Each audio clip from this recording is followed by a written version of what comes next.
I'm Ava Mercer, 32 years old, and I'm standing in the back of St. Augustine's Chapel, holding my breath, not because I'm nervous, but because my sister is about to see who's walking me down the aisle in the dress she stole from me. She sees him before the music even starts. Her face, powdered and perfect under her veil, cracks. Just for a second. Her knees buckle like her soul just got punched in the stomach, and I watch her hand reach out, searching for something to hold on to. That's when I know. She finally understands what she did to me. "You can't be serious," she mouths, eyes darting toward the pews, toward him, toward me. She is, and I am. Because today isn't just her wedding day. It's the day she realizes I never needed to scream to get even. I just had to wait.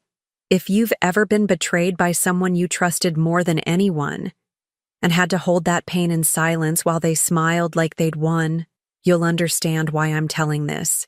So, if you've been there too, go ahead and hit subscribe. Because this is where everything changes. It was exactly 11 months ago, the day I found the receipt, David's receipt. I wasn't snooping, not at all. I was reaching into the glove compartment for napkins after spilling coffee in his car. And there it was, folded in half, tucked behind the manual. It said, "Final payment, $4,300, ivory silk gown, size 6. My heart sank. My wedding dress. The one I'd spent 2 years dreaming about and 6 months paying off. But the name on the invoice wasn't mine. It was hers. I never minded being the one who stayed quiet. In our family, Isla took up all the oxygen. From birthday parties to parent-teacher conferences, it was always her show. Our mother would say, "That girl was born for the stage," while I folded napkins in the kitchen or helped Dad fix the porch light. They meant no harm. They just didn't notice me in the same way. And I didn't need them to. I liked quiet. I liked order. I liked having my world tucked into lists, soft routines, and people I could count on. Not just for attention, but for presence.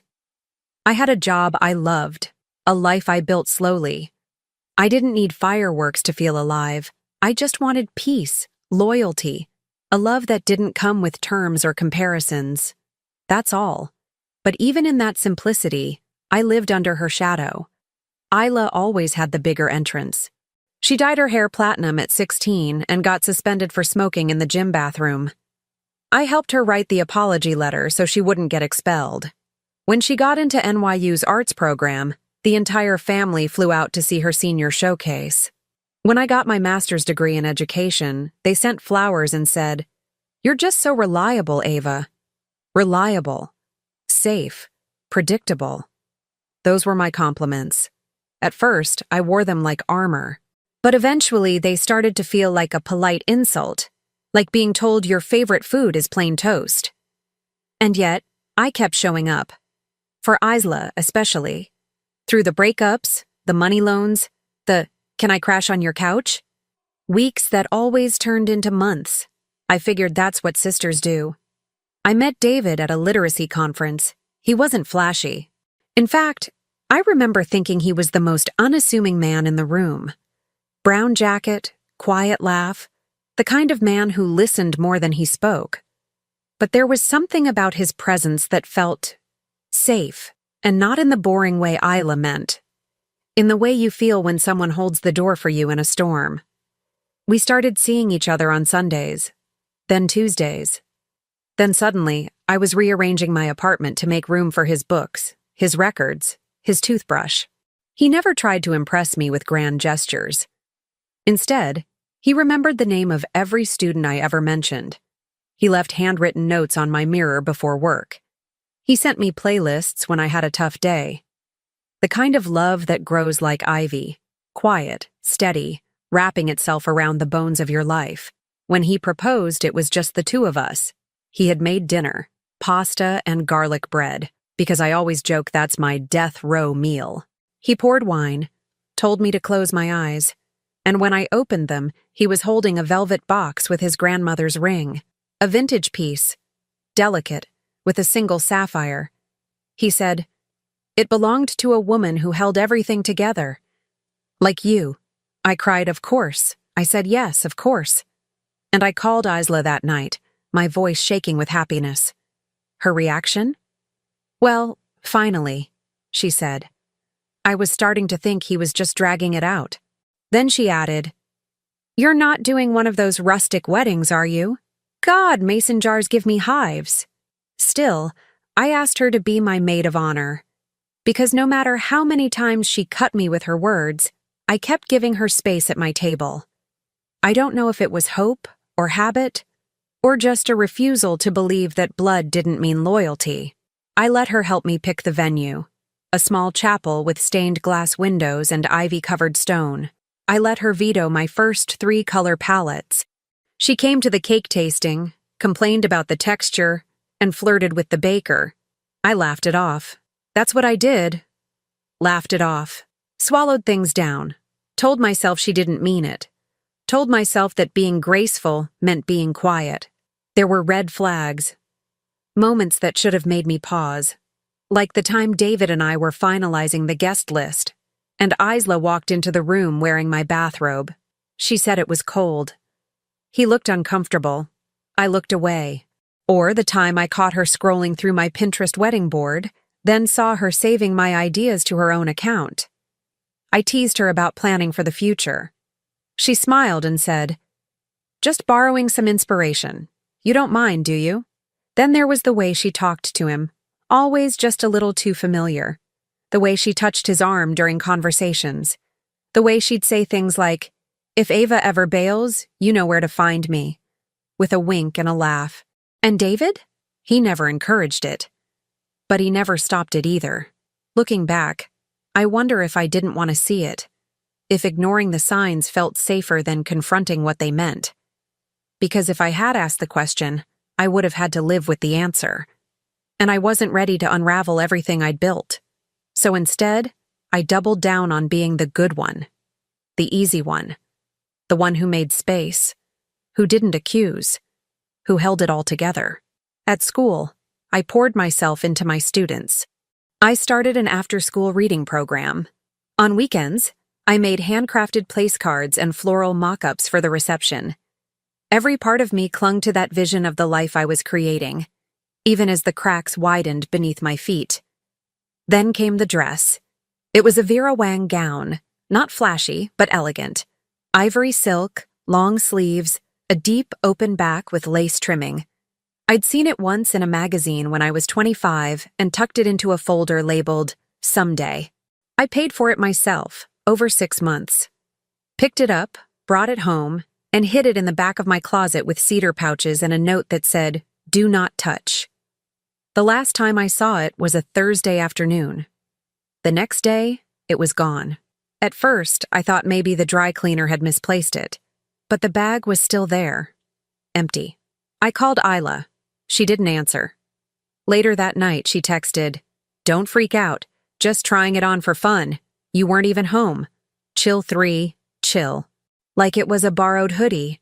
Like it wasn't the one thing I had saved and dreamed of and sacrificed for. I didn't reply. I couldn't. My hands were shaking. She returned it 3 days later, but it wasn't the same. The hem was stained. The back zipper was slightly warped. She shrugged and said, "Guess it wasn't made for me anyway." And yet, I said nothing. I got it cleaned.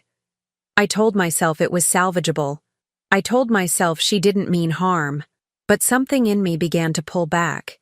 A quiet, inward shift. The kind of silence that's not about peace anymore, but about self-preservation. I started watching, listening, and what I began to see unraveled everything. It happened on a Saturday. The sun was warm, traffic was light, and I'd just finished a long morning of teaching a literacy workshop downtown. I felt peaceful, centered, tired in the good way. I was driving home with my windows cracked and a lemonade in the cup holder when my phone buzzed on the passenger seat. A message from Kelsey, one of my coworkers, someone who was sweet but always a little too involved in things that weren't hers. "Hey, didn't know your wedding got moved? Saw this and thought of you. Attached was a photo. Grainy. Zoomed in, a storefront, a mannequin. And there it was, my dress, in a window, on display. Except it wasn't my dress anymore. It was on a life-size canvas photo next to a gold-trimmed sign that read, "Congratulations to Isla and David, a spring wedding story." I pulled over. My breath left me. My stomach didn't drop. It twisted. My brain went blank and white and then loud, like static. I blinked again and again as if the image would change. It didn't. They were kissing in the photo. She was wearing my gown. He was holding her waist. They looked proud. I didn't even cry. I just stared, frozen on the shoulder of a road I barely remembered turning onto, with cars buzzing past and a pit in my chest that didn't yet know whether it was grief or rage. I went to the store. I don't know why. Maybe to prove it was real. Maybe because I still believed there was a chance it wasn't what it looked like. That there had to be a logical explanation. That he couldn't possibly, but he did. And there it was. The same lace. The same stitching. The same subtle beadwork I had asked to have added across the sleeves. I knew every thread like I knew my own name. The shop attendant was putting together gift bags near the back. I walked in slowly, feeling like I was underwater. She looked up and smiled. "Oh, are you here for Isla's registry pickup? It's in the back corner." I stopped walking. She tilted her head, confused. "Wait, are you Ava?" My face must have said enough because her smile dropped. I thought you knew," she said. "She said you couldn't make it, and that you gave her permission to use the design since it didn't fit your venue anymore." I left without another word. My hands were shaking so badly I couldn't get my seatbelt clipped for 2 full minutes. I drove straight home. My phone buzzed 5 more times. I didn't check it. When I walked into my apartment, it felt like stepping into a stranger's life. The throw blanket David bought me still draped across the couch, his headphones on the entry table, the mug that said "Best Fiancé Ever" in the drying rack. I picked it up and threw it against the wall. It didn't shatter the way I hoped. Just cracked down the side like a bad metaphor. The next day, I got the full picture. From Mom, of course. She called in a whirlwind of chaos, like she always did, her voice tight with excitement. No pause for breath, just, "Did you hear the news? Isla and David are getting married next month. Isn't that something? They wanted to wait, but said their hearts just couldn't. Oh, and she's wearing your dress. Isn't that poetic? Like keeping it in the family or something. Anyway, I told her you might be upset but to ignore it, because it's her moment now and..." I hung up. I had to. Otherwise, I would have said things I couldn't take back. For the next few days, I disappeared from the world. I didn't go to work. I turned off my notifications. I didn't even tell my friends. I just sat in the quiet and let the shock stretch out, turn over, and slowly ignite into something darker. It was like grief, but sharper. A grief with teeth. A betrayal so raw, it scraped the inside of my chest every time I breathed, because it wasn't just the dress. It wasn't just David. It was her. It was every moment I had ever chosen peace over pride. Every time I'd bent myself to make her feel taller. Every time I said nothing just to keep the love between us from breaking. She had been waiting to replace me, and I had handed her the blueprint. The final straw wasn't even the wedding announcement. It was the bridal brunch. Kelsey sent me the link. Isla had posted the whole thing on Instagram, a champagne picnic at a vineyard with floral arrangements in shades of dusty rose and pearl, which, by the way, were my wedding colors. In the photos, she wore a white silk pantsuit and posed with a mimosa and a sash that said, "Mrs. Mercer to be." One slide was a boomerang of the group clinking glasses. The caption? "Life has a funny way of making sure you end up where you belong." And just like that, I realized, she wasn't just careless. She was cruel. The comments made it worse. People fawning over how radiant she looked, saying how perfect they were together. Someone even said, "OMG, love how you and David went from friends to soulmates. It's meant to be. Friends. Soulmates. Meant to be." No one knew the cost of that meant to be. No one saw the nights I spent planning their future while believing it was mine. No one saw the months I held back suspicions just to preserve the illusion of peace. No one saw the way she smiled at me while inching closer to everything I had. 3 days later, she invited me to the wedding. Yes, invited. A text. Just a text. Hey, I know things are weird, but I'd still love for you to be there. Maybe you can help Mom get seated. I want this day to be about healing. Healing. I laughed. Loud. Bitter. Alone in my living room like some mad villain's origin story. She wanted me there. Not out of love. Not out of guilt. But to watch. To witness the life she stole, played out in real time, while I sat in the background like the good girl I'd always been. Like a ghost at my own funeral. That's when I decided. I wasn't going to scream. I wasn't going to fight. I wasn't going to warn her. No. I was going to show up. Not as the sister who kept quiet. Not as the woman who lost everything. But as someone reborn from betrayal. Someone who let them dig their own hole, smiling all the while. And I already knew exactly who would walk me down that aisle. Not for my wedding, but for hers. Because they took everything. But they forgot one thing. Who I really am when I stop playing nice. People think revenge is loud. They think it comes with screaming matches, broken plates, dramatic exits. But the real kind, the kind that stays with you, is silent. It's slow, it's surgical. It starts with clarity. And that's what I finally had. After Isla's message, I didn't respond. I didn't cry. I didn't beg for an apology. I just sat at my dining table for hours, the same place where David once read me poetry off his phone, and made a list. Not of what I'd lost, but of what they didn't know I still had. They thought they'd taken everything. But the truth was, I'd been quietly building roots they never saw. 3 months before the betrayal came to light, I started teaching an evening course at the community college. It was something I did for extra income, literacy and life skills for adult learners. David had once teased me about it, said I was too nice to charge people who clearly couldn't afford it. But I loved it. I never told Isla about it. She wouldn't have cared. And that's what made it so powerful. Because one of my students in that class, she worked for a private law firm. One that specialized in premarital fraud and breach of fiduciary trust. She owed me a favor. Not because I asked for one, but because I helped her write the letter that got her promoted. She'd once said, "If you ever need anything, I'm yours." So I called her. I didn't tell her the whole story. Just the facts. I had been engaged. The fiancé had knowingly used joint wedding funds to plan a separate wedding to another person, my sister, while we were still financially entangled. I had receipts. I had timelines. I had texts. She didn't need the tears. She needed evidence. "I'll draft a statement," she said. "Even if you don't use it, you should have it on file." That was the moment I felt something shift inside me. Not anger, not yet. Just power, private power, the kind they'd never suspect. The next thing I did was visit my old landlord. That might sound odd, but here's why.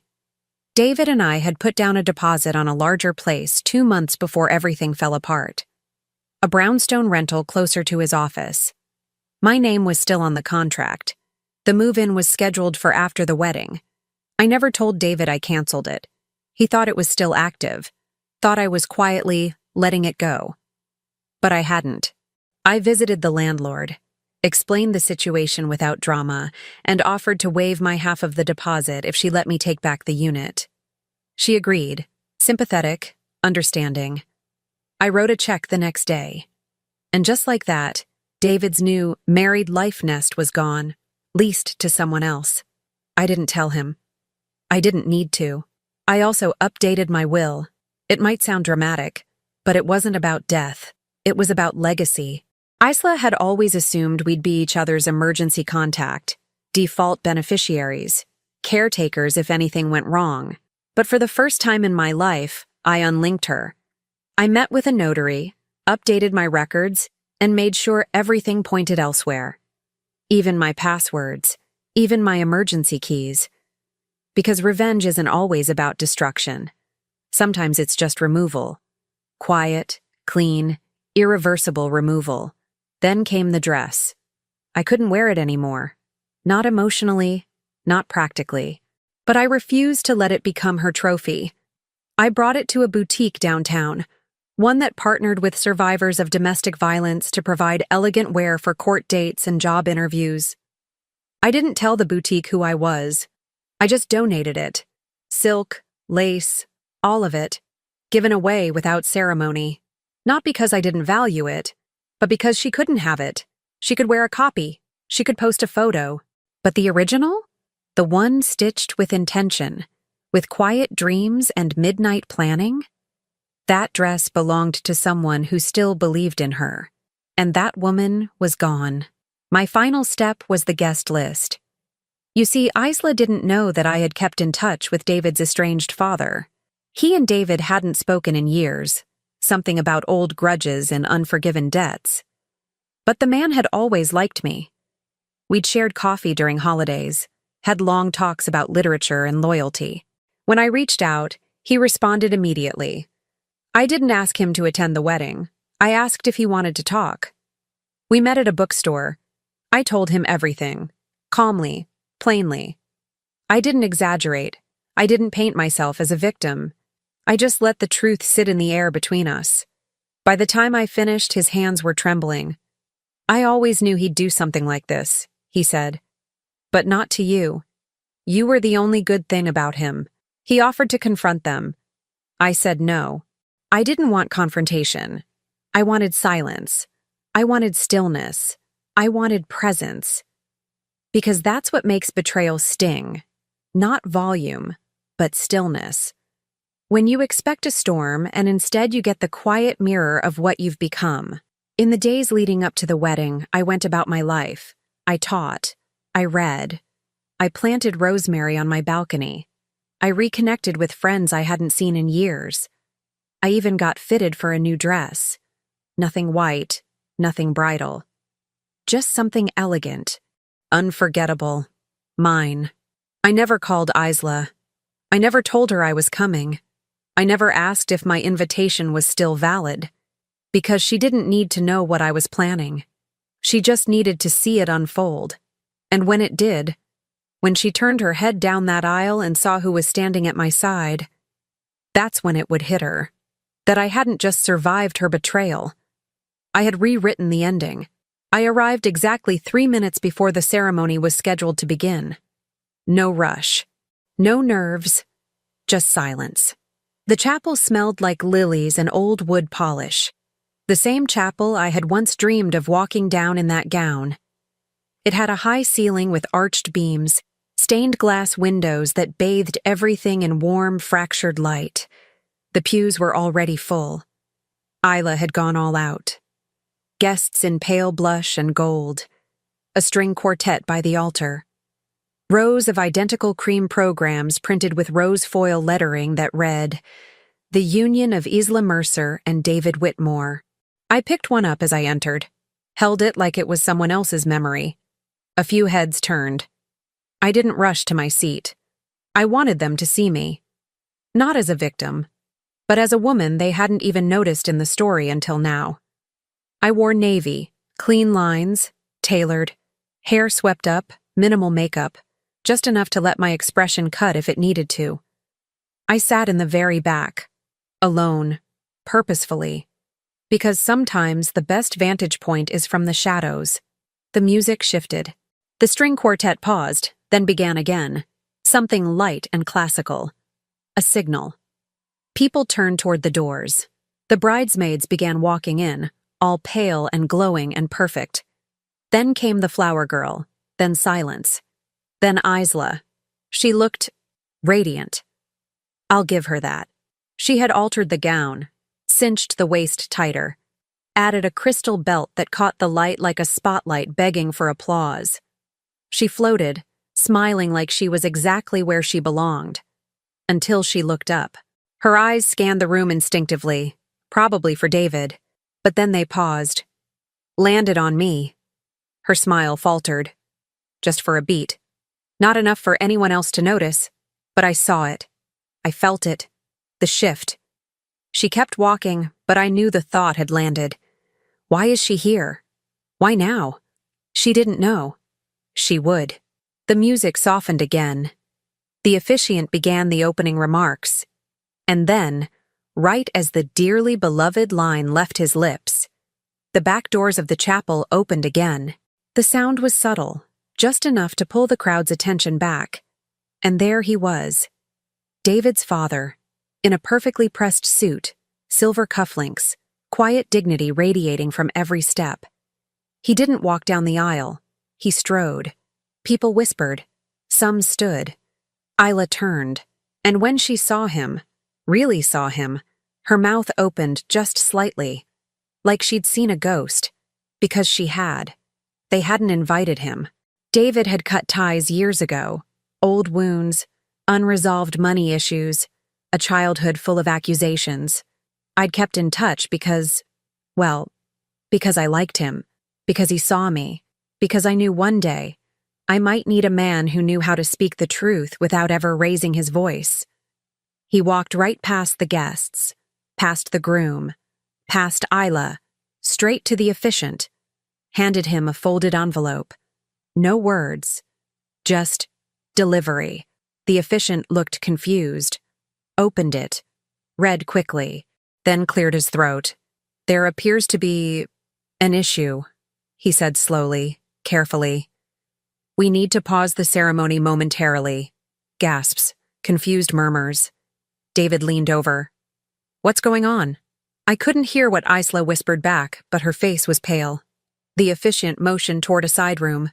David and Isla followed. The chapel buzzed with confusion. People stood, turned, whispered. One bridesmaid dropped her bouquet. I didn't move.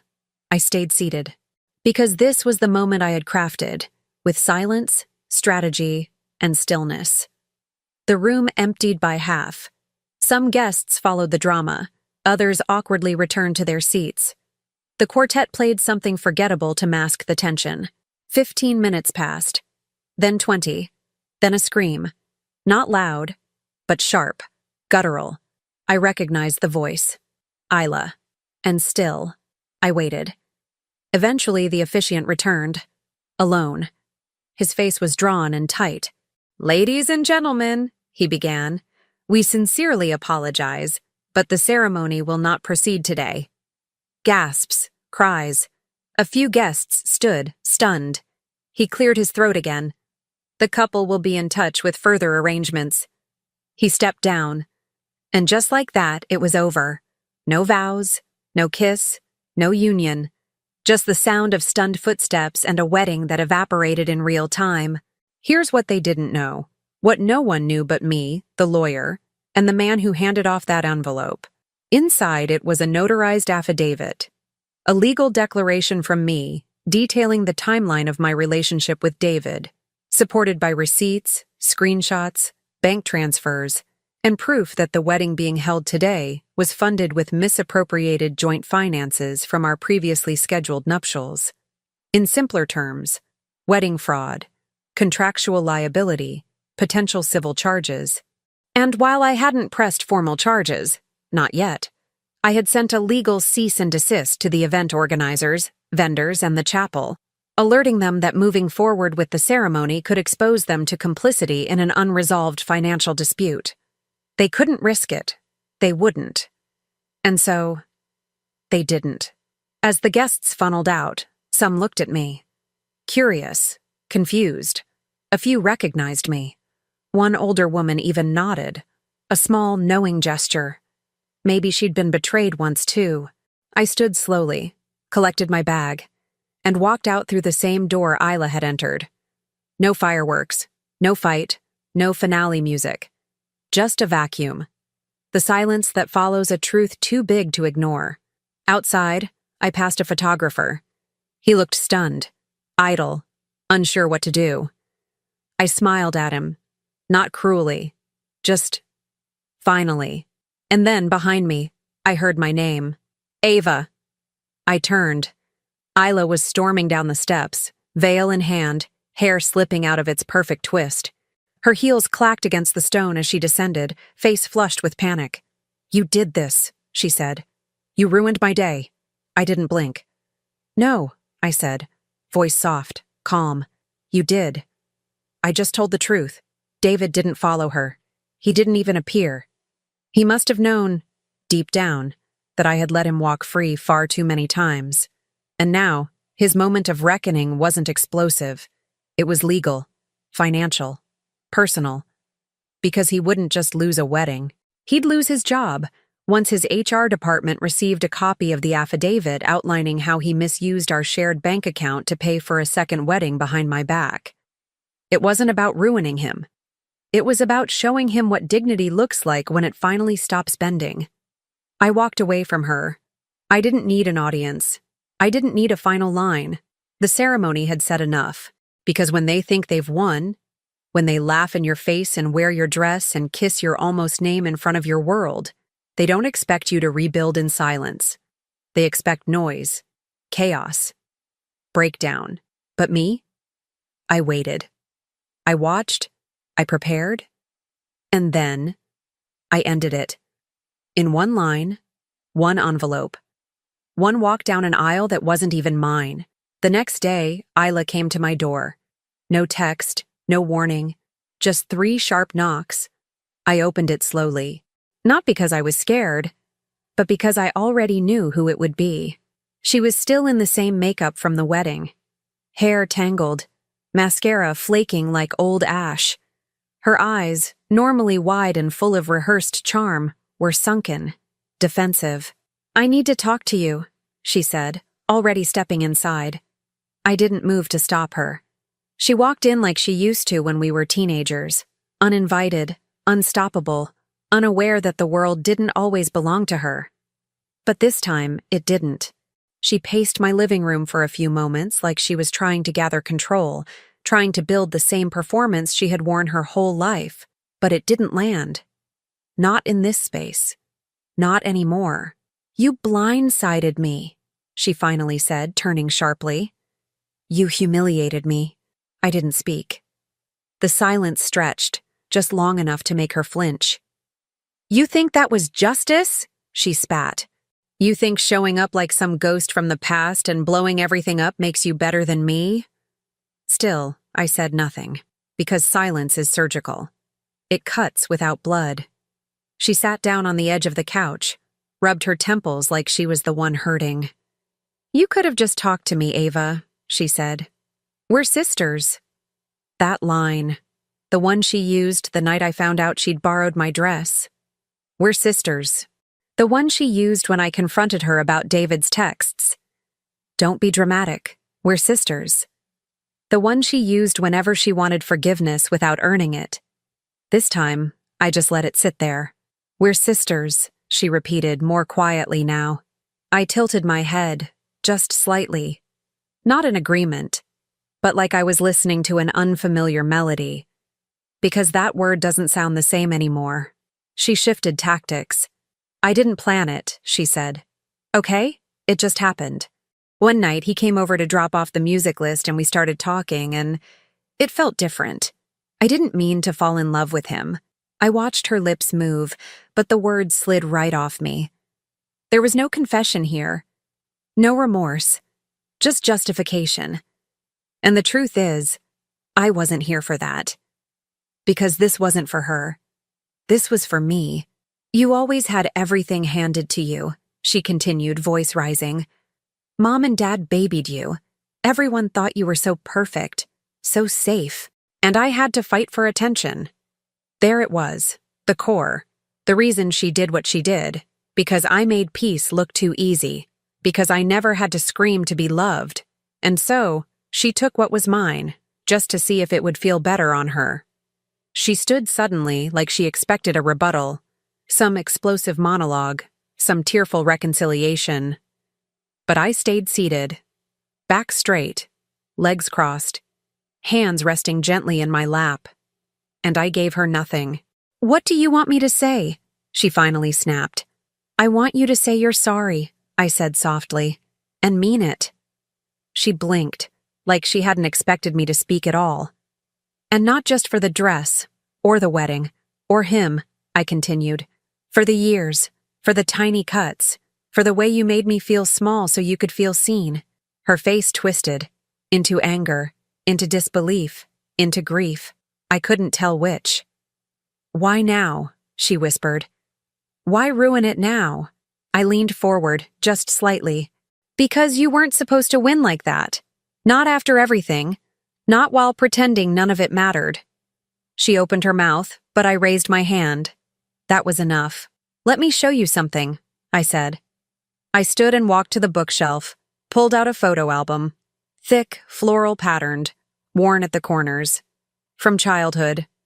From before everything got messy. I flipped it open to a page with a picture of the two of us at a birthday party. She was covered in frosting. I was laughing beside her, holding her hand. You see this? I asked. She nodded slowly. This is the last time I remember you needing me. Without hurting me. The words didn't come out bitter. Just honest. Just done. And that made them land heavier than any scream could have. She looked down. I miss that version of us, she said, barely audible. I closed the album. I miss that version of me, I replied. She cried then. The kind of crying that has no sobs. Just quiet collapse. Her hands covered her mouth. Her shoulders shook. Her pride drained out of her like bathwater. But I didn't move to comfort her. I had spent years being her cushion, her conscience, her cleanup crew. Not anymore. Finally, she stood, straightened her shirt, wiped under her eyes. I guess I deserved this, she said. I didn't correct her. She did. I thought you'd always forgive me, she added. I gave a small, slow nod. That was your second mistake. She looked at me for a long moment. A silence sat between us like fog. Then she walked out. No hug, no goodbye, no promises to change. Just the weight of who she had become. And the door quietly clicking behind her. After she left, I made tea. Not out of ritual, but out of reclaiming. I drank it on the balcony, legs folded, the breeze brushing against the new rosemary I'd planted. Somewhere, I imagined her replaying everything. The silence, the stillness, the words she didn't get from me. And maybe, just maybe, she finally saw what I had carried all these years, and how gracefully I had set it down. That was the real confrontation. Not the explosion, but the mirror. And this time, when she looked into it, she didn't see me. She saw herself. 3 weeks after the wedding that never happened, I mailed a letter. Not to Isla, not to David, to myself. I didn't write it out of sentiment. I wrote it to finish something. It wasn't long, just a page. One paragraph, really, folded neatly and sealed in a white envelope. Then I walked to the little bridge near the park, the one with the wrought iron railing and ivy growing through the cracks, and dropped it into the water below. It floated, curled, and finally sank. No one saw. No one needed to. It wasn't for spectacle. It was for silence. That was the last thing I did for the past. I changed my number 2 days later. Not out of spite, but to clear the static. I didn't want apologies. I didn't want explanations. I didn't even want closure from them. I had found it somewhere they never thought to look. In myself. For the first time in years, my world wasn't filled with second-guessing. I didn't wake up wondering how my choices would be interpreted or whether kindness would be mistaken for weakness. I just woke up, and it was enough. I moved apartments, not far, just across the city, closer to the harbor. A place with soft light and uneven floors and a window that faced the sunrise. On the first morning, I stood barefoot in the kitchen with my coffee and let the light hit my face. No sound but the seagulls outside and the kettle still cooling on the stove. No one knew where I was. Not even my mother. It was the most peace I'd felt in years. My students didn't ask questions. They just greeted me the way they always had, with sleepy eyes and hopeful hearts. I told them we were starting a new unit on storytelling, and one boy raised his hand and said, "Can we write the endings first this time?" I smiled. "Yes," I said. "Sometimes the ending tells you who you really are." They didn't know how much truth lived in that line. A month passed, then two. One afternoon, I got a package in the mail. No return address, wrapped in brown paper and tied with string. Inside was a photo. The one from Isla's wedding poster. The kiss, the dress, the lie. But this time, someone had drawn a red line down the middle. Not violent, not angry. Just a soft, deliberate divide. On the back, in tiny script, "She still doesn't get it." No signature, but I didn't need one. I tore it in half and threw it away. And then I did something I hadn't done in a while.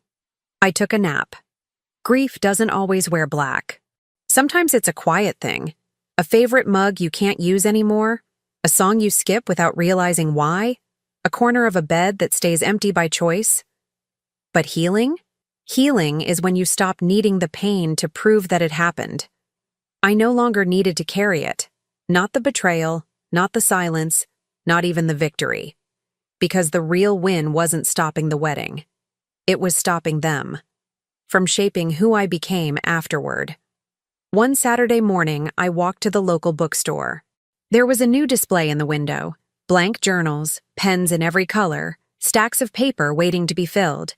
A sign above it read, "New chapters start here." I bought one. Not to write about Isla, or David, or anything they took, but to write something new. The first page just said, "Today is mine." I still think about her sometimes. Not with anger, not even with sadness, just with distance. Like watching a train you once rode disappear into the horizon. We shared the same tracks for a long time, but eventually, I stepped off, and she didn't. One morning in late spring, I went back to the chapel. Not during a ceremony, not for any event, just as a visitor. The doors were open, the light was soft, the pews empty.